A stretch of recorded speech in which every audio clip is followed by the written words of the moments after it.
Então, Elifa Ramalho, nascido e criado aqui em Guaba Grande, né? Filho da saudosa Dona Maria de Vito, foi a primeira cabeleireira aqui de Guaba Grande. É mesmo? É. Meu pai, Hélio Ramalho, ele ficou conhecido como Vito, que jogava aqui no Esporte Clube Palmeiras naquela época. Meu pai também foi um dos fundadores da peixaria de Guaba Grande, aquela época que tinha várias bancas de peixe aqui em Guaba. Meu pai foi um dos fundadores e, como eu falei, minha mãe foi cabeleireira, né? Trabalhou uma época no antigo Colégio Cenecista. Ela era porteira ali do Colégio Cenecista, inclusive deve ter puxado muito a orelha de vários moradores aqui de Guaba Grande, né? A família aqui é grande. Eu estudei parte da minha vida no Colégio Cenecista até, se eu não me engano, acho que até a sexta série. Depois eu fui para o Colégio Paranhos, né? Aí terminei meus estudos no Colégio Paranhos, fiz faculdade, bacharel e licenciatura na Estácio de Educação Física, né? Me formei em Educação Física. Aqui acho que foi no ano de... Foi no primeiro ano de Huguinho. Quando o Guinho era prefeito, eu comecei a trabalhar na prefeitura.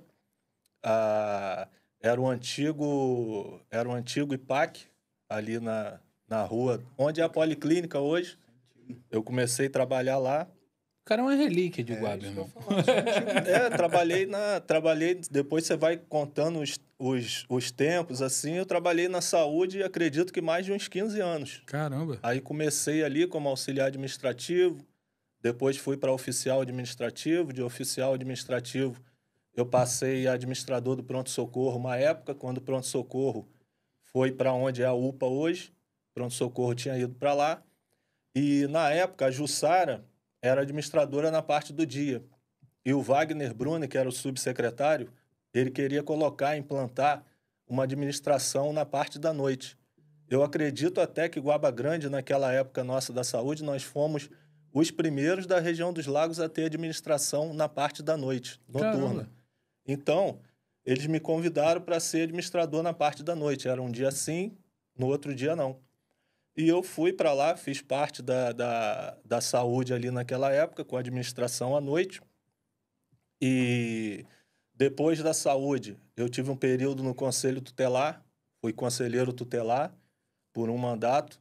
Eu tinha tentado, naquela época, ser vereador, não alcancei os votos necessários, porém veio uma eleição logo em seguida de conselheiro tutelar e fiz a inscrição, fiz a prova, passei na prova, né, tudo certinho, teve a votação, fui o segundo mais votado Aí, que naquela beleza. época. O primeiro foi o Bruno Viana, né, nosso amigo Bruno.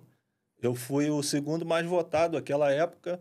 Foi uma experiência legal para a vida, uma experiência ótima ali, né, de poder público, já vinha trabalhando na saúde, mas o Conselho Tutelar, você se torna Figura pública. mais tipo assim, Influente, independente de outra chefia, né? Você ali que está fazendo o seu serviço, está lidando com criança e adolescente.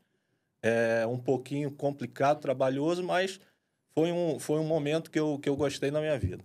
E dali, eu já tinha, depois disso, eu tinha formado, né, em Educação Física, na Nitrogen, na academia eu comecei a trabalhar lá, e um certo dia que eu estava na academia, eu fui convidado pela, então, no momento, era a prefeita Graziela Magalhães, me convidou para ser subsecretário de saúde. Caramba.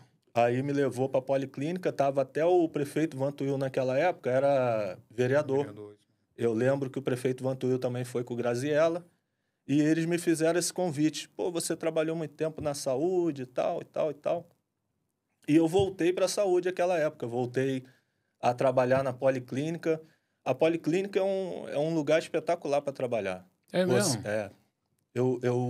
Eu trabalhei, eu te falei que eu fui administrador do pronto-socorro. Uhum. Pronto-socorro, emergência, é uma coisa, né, dificílima, porque você, às vezes, você quer ajudar e você, no momento, não tem como ajudar, né?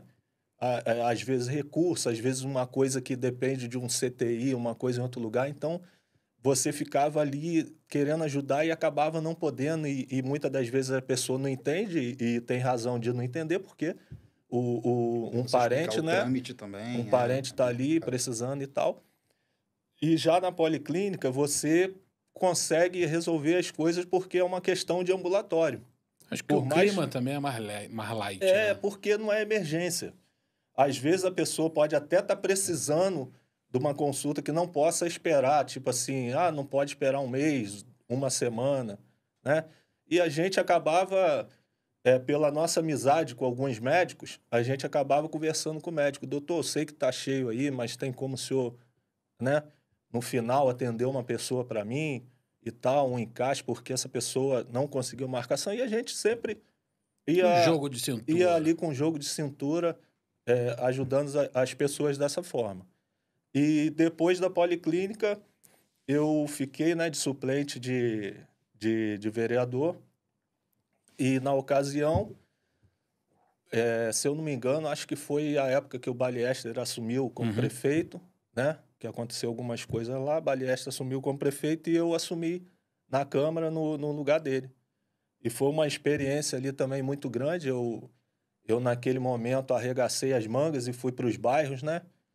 Com a ajuda das pessoas que trabalhavam comigo lá no gabinete, Giovanni, Rodrigo, até meus irmãos, pessoas de fora que tiravam, às vezes, alguns dias para ir. A gente ia num bairro, vinha lá aquela área de lazer, já estava meia, né, acabada. Eu tirava um dinheiro lá do meu bolso, pegava uma ajuda com um amigo que tem material de construção, uma outra coisa assim, e meus irmãos entravam com a mão de obra, as coisas, e a gente transformava aquela área que estava ali perdida, a gente conseguia restaurar.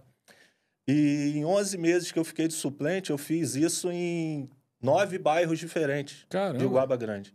Então, acredito que isso ali me deu uma ajuda e uma credibilidade muito grande de estar na próxima eleição consequente dessa que eu fiquei de suplente, eu ter sido eleito.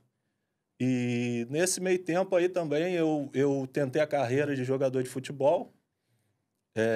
Joguei no antigo Barreira, que hoje é Boa Vista, de Bacaxá e Saquarema.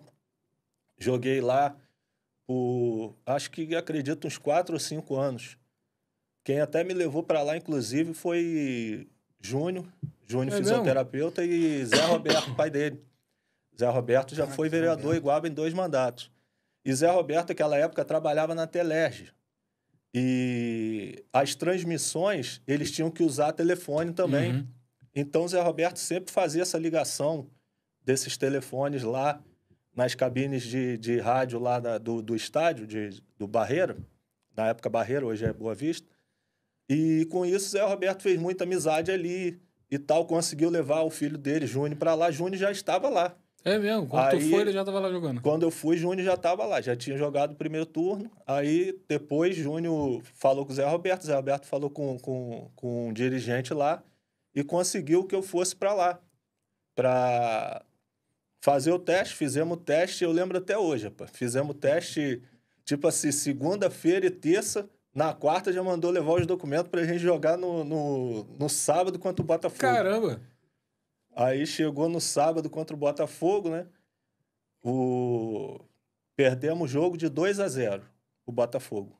Aí eu puto pra caramba no vestiário. Caramba, logo o primeiro jogo, perdemos o jogo, não sei o quê.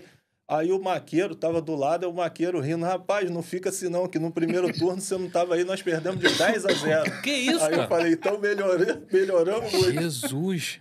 Mas tu era o quê? Zagueiro ou não? Não, lateral direito. Júnior jogava de zagueiro. E tinha tomado 10... Aí, ó. Foi tu que alegrou o cara e não, jogou melhor. Júnior ainda falou pra mim assim, rapaz, no primeiro turno perdemos de 10-1, eu fiz um gol de falta. Aí o roupeiro falou, mentira, foi 10-0, fez gol de 1.